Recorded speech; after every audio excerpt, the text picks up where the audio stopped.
আসসালামু আলাইকুম ওয়া রাহমাতুল্লাহি ওয়া বারাকাতুহু। আলহামদুলিল্লাহি রাব্বিল আলামিন ওয়াসসালাতু ওয়াসসালামু আলা সাইয়্যিদিল মুরসালিন ওয়া আলা আলিহি ওয়া সাহবিহি আজমাইন। দেশে এবং দেশের বাইরে পৃথিবীর যে প্রান্ত থেকে আমাদের আজকের অনুষ্ঠান জ্ঞান বিজ্ঞান এবং মুসলিম ঐতিহ্য দেখছেন তাদের সবাইকে স্বাগত জানাচ্ছি। আমরা আজকের অনুষ্ঠানে আলোচনা করব হাসান ইবনুল হাইসাম, বিশিষ্ট গণিতবিদ, জ্যোতির্বিজ্ঞানী এবং পদার্থবিজ্ঞানীকে নিয়ে। আলোচনা করার জন্য আমরা স্টুডিওতে আমন্ত্রণ জানিয়েছি বিশিষ্ট বিজ্ঞানী, শিক্ষাবিদ, গবেষক প্রফেসর ডক্টর চৌধুরী মাহমুদ হাসান স্যারকে। আসসালামু আলাইকুম ওয়া রাহমাতুল্লাহি ওয়া বারাকাতুহু। ওয়ালাইকুম আসসালাম এবং দর্শকদের আমি শুভেচ্ছা জানাচ্ছি। আপনাকেও আমাদের অনুষ্ঠানে স্বাগত জানাচ্ছি। ধন্যবাদ। আপনারা জানেন যে আমরা এই প্রোগ্রামটির মাধ্যমে মুসলিমদের জ্ঞান বিজ্ঞানের যে অবদান সেটিকে তুলে আনার চেষ্টা করি এবং সেক্ষেত্রে একজন মনীষীর জীবনী আলোচনা করে তার থেকে শিক্ষা, আমাদের জন্য কি শিক্ষা সেটা বের করে আনার চেষ্টা করি। আমরা শুরুতেই আজকের বিজ্ঞানী হাসান ইবনুল হাইসাম তার জীবনের উপরে একটি ছোট্ট তথ্যচিত্র দেখে আসি। গণিতবিদ, জ্যোতির্বিজ্ঞানী ও পদার্থবিজ্ঞানী হাসান ইবন আল হাইসামের পুরো নাম আবু আলী আল হাসান ইবনে আল হাসান ইবন আল হাইসাম। পশ্চিমা বিশ্বে তিনি আল হাজেন হিসেবে পরিচিত। তাকে আলোকবিদ্যার জনক বলা হয়। তার এ বিষয়ক বইয়ের নাম 7 খণ্ডে রচিত কিতাব আল মানাজির। হাসান ইবন আল হাইসাম 950 খ্রিস্টাব্দে ইরাকের বাসরায় এক আরব পরিবারে জন্মগ্রহণ করেন। গণিতের দক্ষতার জন্য তিনি বাসরায় সুপরিচিত ছিলেন। তিনি কায়রোতে জীবনের বড় অংশ অতিবাহিত করেন। বিখ্যাত আল আজহার মসজিদ প্রাঙ্গণে তিনি শিক্ষকতা ও গবেষণা করে জীবিকা নির্বাহ করতেন। তিনি 1040 সালে মৃত্যুবরণ করেন। ফার্সি ইতিহাসবিদ আবুল হাসান বাইহাকি তাকে দ্বিতীয় টলেমি বলে উল্লেখ করেছেন।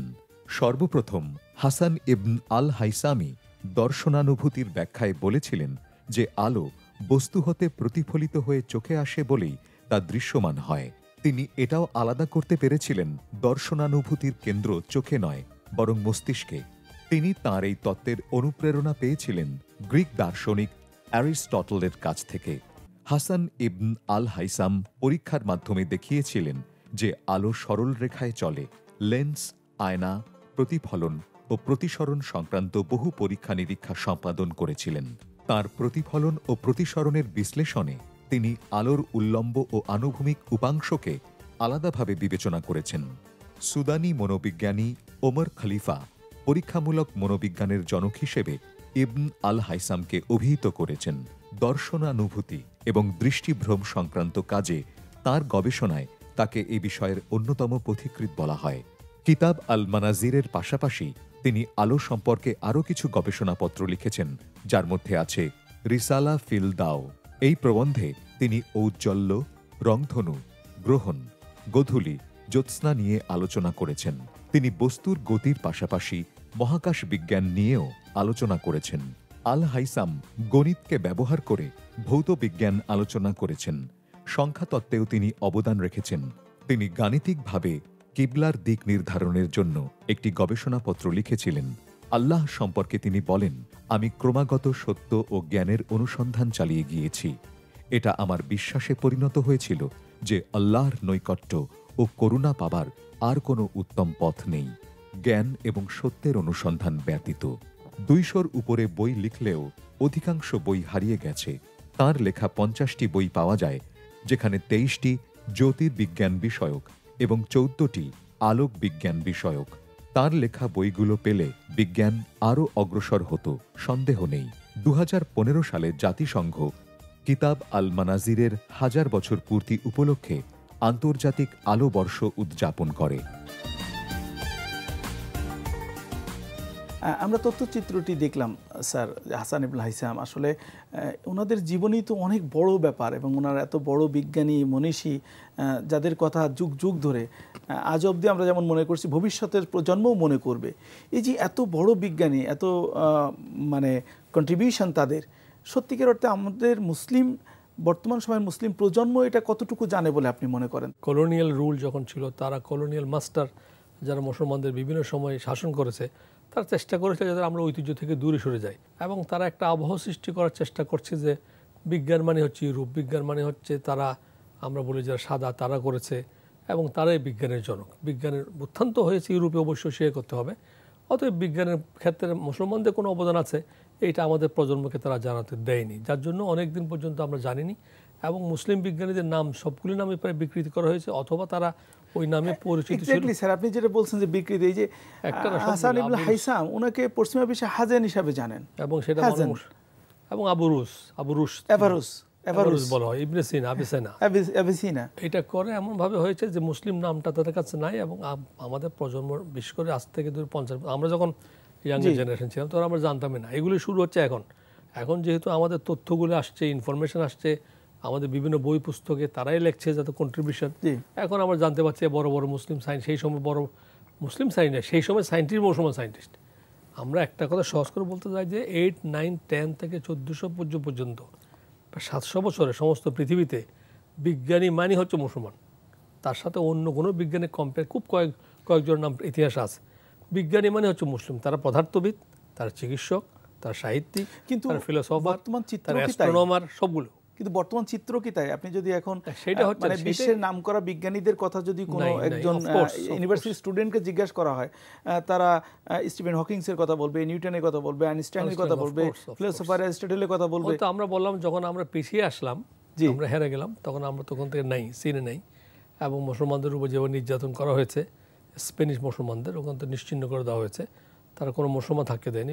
মুসলমান এবং জুইশ তাদেরকে একেবারে একদম ওখান থেকে বহিষ্কৃত করা হয়েছে। এবং যারা ছিল মুসলমান, সেগুলো লক্ষ লক্ষ মুসলমানকে 1 এপ্রিল যেটা মসজিদ ঢুকে শেষ করা হতো, মুসলমানদের কোনো ট্রেস রাখেনি। অতএব এইটা একটা প্রধান কারণ যে সেখানে তার ওঠার সুযোগ হয়নি। তারপরেও যে মুসলিম রুলার, যেটা অটোমান এম্পায়ার ছিল, তারা বহু বছর শাসন করেছে। তারপরেও যে পরবর্তী পর্যায়ে 13, 14, 15 সেঞ্চুরি মুসলমানরা ছিল, ওখানে ছিল না, ইউরোপ এখানে ছিল, তারা জ্ঞান বিজ্ঞানের ওইভাবে তারা এমফাসিস দেওয়া হয়নি, যাদের ওই সময় খুব বড় মুসলিম সায়েন্টিস্টটা আসেনি। পরবর্তী পর্যায়ে যখন আমরা পোস্ট কলোনিয়াল পিরিয়ডে আসলাম, এখন আমরা স্বাধীন দেশ বাংলাদেশে সব পৃথিবীতে প্রায় আমরা মুসলিম কান্ট্রি, 57, 58 মুসলিম কান্ট্রি, অনেক আমাদের অর্থনৈতিক সমৃদ্ধ দেশ আছে। আমার মনে হয় না সেইভাবে আমরা এখন এইটার প্রতি জোর দিয়েছি, যার জন্য আমরা অগ্রসর হইনি। তা আমি মনে করি যে আমাদের আজকে যে প্রোগ্রাম করার একটা মূল উদ্দেশ্য যে আমাদের আগামী প্রজন্মকে জানানো যে বিজ্ঞানের ক্ষেত্রে মুসলমানদের কী অবদান রয়েছে। এইটা শুধু ইতিহাস ঐতিহ্যের মধ্যে থাকলে হবে না, সেটা আমাদের অনুসরণ করতে হবে যে আমরা মানবিকতা শিক্ষা দিয়েছি, মানবিক মূল্যবোধও আমরা দিয়েছি, আমরা গণতান্ত্রিক মূল্যবোধও আমাদের অনেক ভালো ছিল। এই বিষয়টা নিয়ে আমরা আরো আসলে ডিটেইলস আলোচনা করব। যে আমাদের সাথে আছেন professor doctor Chowdhury Mahmud Hasan sir.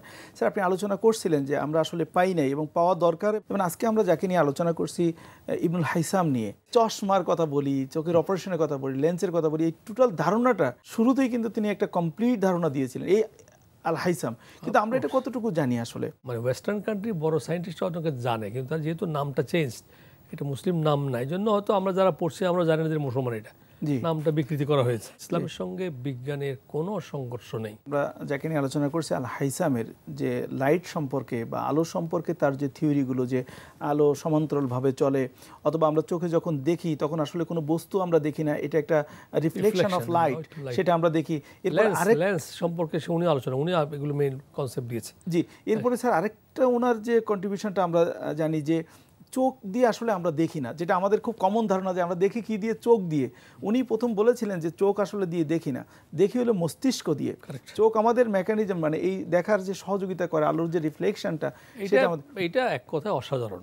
ওই সময় যখন তোমার অ্যানাটমি কোনো অগ্রসর হয়নি, অ্যানাটমিতে আসছে অনেক পরে, আরও আমরা অ্যানাটমি আসছে বলতে সম্ভবত 18th সেঞ্চুরির দিকে। এগুলো তো বহুত পুরানো, তার যে কনসেপ্ট, যে ফিলোসফি, এটা তো স্যার ওই যে একই সময়কার, ওই যে ইবনে সিনার যে সময়, অর্থাৎ কিন্তু এই কনসেপ্ট 10ম শতাব্দীর শেষে, এই কনসেপ্টটা মানে সমসাময়িক তো সায়েন্টিস্ট সবগুলো তো হয়তো 9th century, 10th, 11th, 12th, ওই তো 13, 14 সেঞ্চুরিতে ডিকে শুরু হয়েছে, তখন তার পারেনি, তখন তো আক্রমণ যুদ্ধ করতে করতে তার অস্থির থাকেন, সে তার সায়েন্টিফিক ডেভেলপমেন্ট, কারণ আমাদের যুদ্ধ তো করতে হয়েছে, বাইরে থেকে আক্রমণ করা হয়েছে তাদেরকে, স্পেন যে রুল করেছে। অতএব এখানে তোমার যেটা কনসেপ্টটা দেওয়া হয়েছে, এটা সবচেয়ে বড় জিনিস যে সেই সময় কোনো অ্যানাটমিক্যাল, কোনো সার্জিক্যাল গিয়া ছিল না, অ্যানাটমি ছিল না, ওইভাবে এটাকে ডাইসেকশন যেটা বলি আমরা, দেখার সুযোগ ছিল না, যেটা তার চিন্তার ভিতর দিয়ে উনি দেখিয়েছেন। যে আমরা সাধারণত দেখি, যখন আমরা চোখে দেখি, আমি দেখছি সেই রকম লাইটটা লেন্স দিয়ে ছবিটা উল্টে যাচ্ছে, উল্টে গিয়ে সেটা ব্রেনের এখানের মধ্যে, আমাদের পিছনে আমাদের ব্রেনের মধ্যে একটা ছাপ তৈরি হয়, একটা ইমেজ, সেইটা ইমেজটা উল্টা যায়, ব্রেন ওইটাকে উল্টিয়ে দেয়। কিন্তু উল্টে দিয়ে আমাদের কাছে আবার পাঠাচ্ছে, আমরা আবার দেখতেছি। সেই কথাটা তো একজন মুসলিম বিজ্ঞানী বলেছেন, এবং সেই মুসলিম বিজ্ঞানী স্যার যদি আমরা জীবনে দেখি তাহলে উনি তার জীবন শুরু করেছিলেন, প্রফেশনাল জীবন, যেটা আল আজহার মসজিদের শিক্ষক হিসাবে, মসজিদের প্রাঙ্গণে শিক্ষকতা করতেন। এইটাই এই জন্য আমি বলছি যে আমাদের প্রজন্মকে জানাতে হবে, বড় বড় মুসলিম সায়েন্টিস্ট যারা ছিল, প্রতিযশা বিজ্ঞানী, সেই সময়ে পৃথিবীব্যাপী সবচেয়ে প্রতিষ্ঠিত বিজ্ঞানী, তাদের যাত্রা সবাই শুরু হয়েছে হেফজে কোরআন দিয়ে শুরু হয়েছে, কোরআন শিক্ষা দিয়ে শুরু করেছে, কোরআন মুখস্থ দিয়ে শুরু করেছে। তারা ধার্মিক ছিল, তারা আস্তিক ছিল, তারা বিশ্বাসী ছিল, কোরআন তাদেরকে অনুপ্রেরণা করেছে, ইসলাম তাদেরকে অনুপ্রাণিত করেছে। আজকের যুগেও যদি আমরা বিজ্ঞানের উৎকর্ষ করতে চাই, আমাদের প্রজন্মকে বলতে হবে ইসলাম শিখে, কোরআন শিখে, ধার্মিকতার ভিতর দিয়েই বিজ্ঞানের উৎকর্ষ করা সম্ভব। বিশেষ করে ধর্মের সাথে বিজ্ঞানের যে রিলেশনটা, এটা তো আমরা দেখলাম, কিন্তু এখন বর্তমান সময় আমরা এটা পাচ্ছি না। আরেকটা বিষয় স্যার, যদি আমরা খেয়াল করি যে এই বিজ্ঞানীরা যাদের কন্ট্রিবিউশনটাকে আমরা সবসময় বলি বা স্বর্ণাক্ষরে আমাদের ইতিহাসে লেখা আছে এবং ভবিষ্যতে থাকবে বলে আমরা প্রত্যাশা করি, এই বিজ্ঞানীদের আরেকটা বড় কন্ট্রিবিউশন হলো তারা প্রচুর বই লিখেছেন। অবশ্যই গুরুত্ব বহন করে, এবং ইবনে সিনা যা বই লিখেছে, যেটা প্রেসক্রিপশন, যেটা প্রায় এটা কয়েকশো পৃষ্ঠা, যেটা প্রায় 700 বছর পর্যন্ত কিতাবত্তিপ, ওইটা 700 ইয়ার্স রেফারেন্স ইউজ করছে, 700 বই, ওটা প্রেসক্রিপশন ছিল কোনটা করা হবে। এখন একটা কথা বুঝতে হবে, সেই সময় যে লেখতো, এখন তো লেখাটা প্রচলনটা কমে গেছে। আমরা আজকে আলোচনা করছি বিশিষ্ট জ্যোতির্বিজ্ঞানী, পদার্থবিজ্ঞানী আল হাইসামকে নিয়ে, যাকে আলোকবিদ্যা আর জনক বলা হয়। তো এই যে আমাদের মুসলিম যারা সায়েন্টিস্ট আছে বা যারা এডুকেশনালিস্ট অথবা একাডেমিশিয়ান যারা আছে, হাই ইম্প্যাক্ট জার্নালগুলোতে কিন্তু খুব বেশি পাওয়া যায় না, অথচ আমাদের পূর্বের যাদেরকে আমরা আইডল মনে করি জ্ঞান বিজ্ঞানের ক্ষেত্রে, তাদের প্রচুর লেখা আছে। তখন তো বই লিখতো, বই তো পাবলিকেশন ঠিক হতো না, বই লিখতো, বইটা পাবলিশ করতো, তখন আর্টিকেলের কনসেপ্ট ওরকম আসে না, একজন নিজেই ফিলোসফি, একদম 500 পৃষ্ঠা বই লিখতো, তখন লেখা তো আর এইভাবে প্রিন্টিং প্রেস ছিল না। স্যার, আমরা এই বিষয়টা নিয়ে আরও একটু ডিটেলস আলোচনা করব। তার আগে আমরা এই মুসলিম ঐতিহ্য নিয়ে একটি তথ্যচিত্র দেখে আসতে চাই। 1065 সালে বাগদাদে প্রতিষ্ঠিত মাদ্রাসাতুল নিজামিয়া প্রথম প্রতিষ্ঠিত নিজামিয়াগুলোর অন্যতম।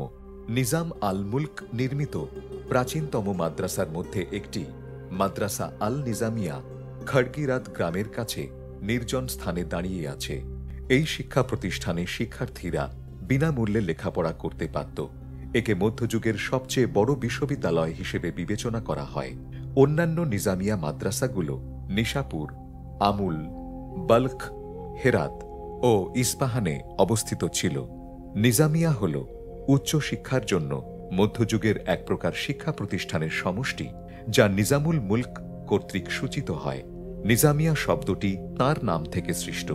নিজামিয়া প্রতিষ্ঠানগুলি ছিল মুসলিম বিশ্বে উচ্চ শিক্ষার জন্য প্রথম সুসংগঠিত শিক্ষা প্রতিষ্ঠান। এখানকার শিক্ষার মান মুসলিম বিশ্বে সর্বোৎকৃষ্ট ছিল এবং ইউরোপেও এগুলো সমাদৃত ছিল। রাজকীয় ব্যবস্থাপনা ও অভিজাত শ্রেণীর মাধ্যমে এই প্রতিষ্ঠানগুলো আর্থিক, রাজনৈতিক ও আধ্যাত্মিক সহায়তা পেত। গবেষকদের মতে নিজামিয়া মাদ্রাসা প্রতিষ্ঠার উদ্দেশ্য ছিল তখনকার বর্ধিষ্ণু ইসমাইলি মতবাদকে মোকাবেলা করা। 1091 সালে 33 বছর বয়সে দার্শনিক ও ধর্মতাত্ত্বিক আল গাজ্জালি অধ্যাপক হিসেবে এই মাদ্রাসায় নিযুক্ত হন।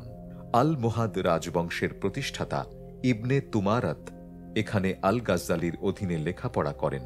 নিজামুল মুলক এর জামাতা মুগাতিল ইবনে বাকরি প্রতিষ্ঠানের একজন কর্মী ছিলেন।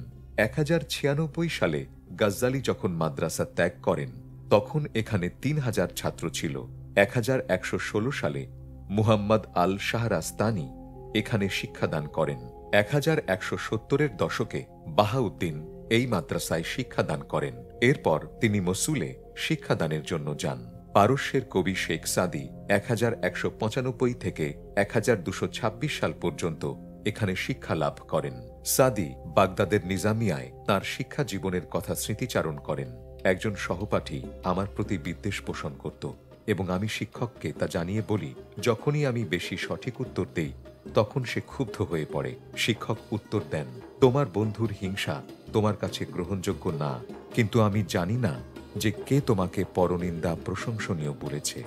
যদি সে হিংসার মাধ্যমে সর্বনাশের পথ অবলম্বন করে তবে কুৎসার মাধ্যমে তুমিও তাকে অনুসরণ করলে।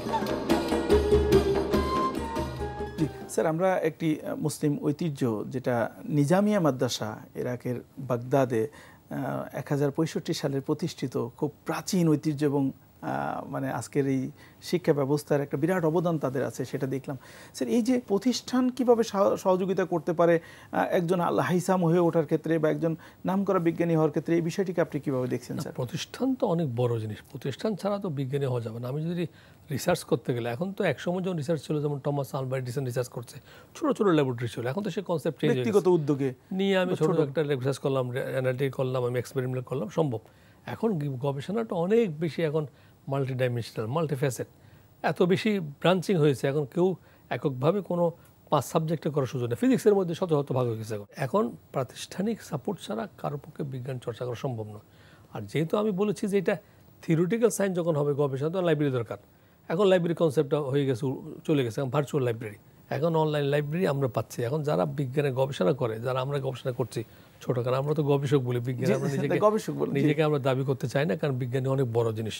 বাংলাদেশে অনেক প্রতিষ্ঠান, বিশ্ববিদ্যালয়গুলোতে রিসার্চগুলো হয়। আমরা যদি বাংলাদেশের কথা চিন্তা করি সেটি একরকম, আর মুসলিম বিশ্বের কথা চিন্তা করলে কিন্তু ভিন্ন চিত্র আমরা পাই। যেমন স্যার, আপনি কাতারের কথা যদি বলেন, মোস্ট এক্সপেন্সিভ লিভিং সিটি হলো কাতারের। তো সেখানে কাতার আমরা পুরো মিডল ইস্টে ধরি, মিডল ইস্টের সবচেয়ে রিসোর্স সেই জায়গাতে আমাদের প্রশ্ন হলো স্যার, যে আসলে কি এটা অর্থ শুধু দায়ী না আমাদের উদ্যোগের চিন্তার দৈন্যতা দায়ী কিনা? এটা হচ্ছে আমাদের মানসিকতার অভাব। আমরা অনেক বেশি ভোগবাদী হয়েছি। আমরা রাজপ্রাসাদ বড় করতে চাই, বিরাট বিরাট প্লেন ব্যবহার করতে চাই, পার্সোনাল প্লেন থাকবে, সিঁড়ি দিয়ে উঠবো সেটাও পার্সোনাল থাকবে, বড় বড় গাড়ি। কিন্তু এই জন্য আমরা হয়ে গেছি প্রডিউসার না, আমরা হচ্ছে ইউজার। কিন্তু স্যার, এক্ষেত্রে আমার যেটা মনে হয় স্যার, আমি ছোট মানুষ হিসাবে, সেটা হলো যে আমাদের চিন্তার দৈন্যতা বোধহয় সবচেয়ে বেশি এখানে দায়ী। যেমন দেখেন স্যার, আমরা মাদ্রাসাগুলোতে, মাদ্রাসা যেটাকে আমরা ইসলামিক প্রতিষ্ঠান বলছি, সেখানে কামেল বা মাস্টার্সের ডিগ্রি দেওয়া হয় কোরআন, হাদিস, ফিকহ আর আরবিকে, অন্য কোনো সাবজেক্ট নেই, এবং পড়ানো হয় না। এবং বুখারী যখন পড়ানো হয়, তাফসীর যখন পড়ানো হয়, তখন ওই ঘুরে ফিরে কিছু মাসালার দিকে নিয়ে যাওয়া হয়। কিন্তু এই যে সায়েন্টিফিক্যাল যে ইস্যুসগুলো আছে, সায়েন্টিফিক ইন্ডিকেশনস যেগুলো আছে, সেগুলো কিন্তু আমরা তুলে আনতে পারছি না। ইভেন বুখারীতে কিতাবুত তিব বা the medicine, the chapter of medicine যেটা আছে, সেটা নিয়ে কিন্তু কোনো আলোচনা আমরা দেখতে পাচ্ছি না। তাহলে আমাদের চিন্তার দৈন্যতাটাই বোধহয় আমার কাছে বেশি মনে হয়। আপনি এই ব্যাপারে কি মনে করেন স্যার? হচ্ছে সিদ্ধান্ত গ্রহণ যারা করবে, রাষ্ট্র যারা পরিচালনা করে, যারা সমাজ পরিচালনা করে, তাদের চিন্তাভাবনা আসতে হবে। তারা চিন্তাভাবনা না করলে, রাষ্ট্রীয় যারা বাজেট করে, তারা যদি মনে করে আমি বিজ্ঞানের মধ্যে আমি পয়সা খরচ করবো, সায়েন্টিস্টদের আমি অনেক বেশি সম্মানী দিব, আমরা ভালো সায়েন্স হল তাকে আমরা পুরস্কার দিব, তাহলে আসবে। মাদ্রাসা এডুকেশনের মধ্যে যদি আমি রিসার্চ ঢুকাতে চাই, কোনো সমস্যা নেই, মাদ্রাসা ছাত্ররা এত ভালো। কিন্তু আপনি অবাক হয়ে যাবেন যে রিসার্চ মেথোডোলজি নামে যে কোর্সটা ডেভেলপ হয়েছে, সেটা নাই। ইন্টারমিডিয়েট লেভেল পর্যন্ত তারা বলতে পড়ে, ওই কি লেভেল স্যার, কামেল পর্যন্ত ভিতরে কোনো রিসার্চ মেথোডোলজি না, শুধুমাত্র তারা পড়ায়, সাথে কিছু সায়েন্সের কথা বলতে বইটা আছে একটু পর্যন্ত, জেনারেল কিছু কথা। আসলে রিসার্চ করতে গেলে যে মাদ্রাসা লেভেলে করতে পারবে কিনা আমি জানি না, যারা এটা সরকারের পরিকল্পনা। আমি মনে করি বাংলাদেশে যতগুলো বিশ্ববিদ্যালয় আছে, প্রাইভেট বিশ্ববিদ্যালয়, তুমি যেখানে আমি ভাইস চ্যান্সেলর, তুমি টিচিং করতেছো, সেখানে তো সম্ভব হচ্ছে না আমাদের রিসার্চ করা, কারণ পিএইচডি দেওয়া যায় না। প্রাইভেট ইউনিভার্সিটি পিএইচডি দেওয়াটা ইউনিভার্সিটি গ্র্যান্ট কমিশন এটা নিষেধ করেছে, যে সঙ্গত কারণে, যেহেতু আমাদের নানা রকমের অনৈতিক কাজ হচ্ছে। অথচ যে পিএইচডি না হয়, তারা যদি গবেষণা করে। কিন্তু স্যার, এখানে আমাদের একটা প্রশ্ন কিন্তু সবার মাঝে চলে আসে, যে অতীতের প্রতিষ্ঠানগুলো পারছে, অতীতের স্কলাররা পারছে, আমরা পারতেছি না, এর দোষটা কি? এটা কারণ হচ্ছে আমাদের লিডারশিপ। আমি বলছি, আগে যারা লিডার ছিল, স্পেনের মুসলমান রুল করেছে, বাগদাদে খলিফারা ছিল, তারা অনেক বেশি বিজ্ঞান মনস্ক ছিল, বিজ্ঞানকে তারা প্রেফারেন্স দিয়েছে। তারা মনে করছে বিজ্ঞান হওয়া দরকার, গবেষণা দরকার, মানুষের কল্যাণে বিজ্ঞানকে ব্যবহার করতে হবে, সেটা ছিল। এখন আমাদের সেই কনসেপ্টটা নাই। আমরা যদি আরব কান্ট্রি যে উদাহরণ দিলা, কাতার বলো, সৌদি আরব বলো, ইউনাইটেড আরব এমিরেটস, যেই পরিমাণ পয়সা খরচ করে, বিরাট বিরাট তারা হোটেল করতেছে, বিশাল বিশাল তারা মিউজিয়াম তৈরি করতেছে। মুসলমান সায়েন্টিস্টের জন্য তারা যদি ল্যাবরেটরি করে এবং তারা ফান্ড দিয়ে ল্যাবরেটরি করতে কোনো সমস্যা নেই, এবং সেখানে বিভিন্ন মুসলিম কান্ট্রি থেকে তারা যদি ইনভাইট করে নিয়ে আসে, আমাদের ছেলেরা আমেরিকা যাচ্ছে, জাপান যাচ্ছে। মিডিয়েভাল পিরিয়ডে যে ট্রেন্ডটা ছিল, যে আপনার স্কলারদেরকে তুলে নিয়ে এসে তাদেরকে প্যাট্রোনাইজ করার, স্পেনের মধ্যে তো সমস্ত ইউরোপের লোক তো শিখতে আসছে ওখান থেকে, তারা ছিল ডার্কনেস। এটি একটা উপায় হতে পারে স্যার। আমরা আমাদের সমস্ত মুসলিম বিশ্বের নেতৃত্বের কাছে আমরা অনুরোধ করব, প্রোগ্রামের ভিতর দিয়ে আমরা করতে পারি জানি না, দে শুড গিভ এমফাসিস, তাদের পয়সাটা ম্যাটেরিয়ালিস্ট না করে, খরচ না করে, একটু বিজ্ঞানে খরচ করুক, গবেষণা কেন্দ্র তৈরি করুক, গবেষণাগার তৈরি করুক, বিজ্ঞানীদের পুরস্কৃত করুক, মুসলমান ভিতর দিয়ে অনেক বড় বড় বিজ্ঞানী বর্তমানে তৈরি করা সম্ভব ইনশাআল্লাহ। এবার তার ফাউন্ডেশনটার জন্য অবশ্যই ইসলামিক একটা ফাউন্ডেশন ওরিয়েন্টেশন হয়। এটা চমৎকার একটা প্রস্তাবনা করেছেন। এই প্রস্তাবনার মধ্য দিয়ে আমাদের আলোচনা শেষ করতে চাই। আমরা আলোচনা করছিলাম বিশিষ্ট বিজ্ঞানী আল হাইসামকে নিয়ে। আমরা চাই আমাদের মাঝে আরও বেশি আল হাইসাম তৈরি হোক, সেই তৈরি হওয়ার যে পরিবেশ সেটা তৈরি হোক, সেই পরিবেশ আমাদের শিক্ষা ব্যবস্থায় আসুক, সেটাও আমাদের প্রত্যাশা। এই প্রত্যাশা নিয়ে আজকে শেষ করছি। আপনারা যারা আমাদের সাথে ছিলেন সবাইকে ধন্যবাদ জানাচ্ছি, কৃতজ্ঞতা প্রকাশ করছি আমাদের আজকের আলোচক প্রফেসর ডক্টর চৌধুরী মাহমুদ হোসেন স্যারকে। সবাইকে ধন্যবাদ। ওমা তৌফিক ইল্লা বিল্লাহ। আসসালামু আলাইকুম ওয়া রাহমাতুল্লাহি ওয়া বারাকাতুহু।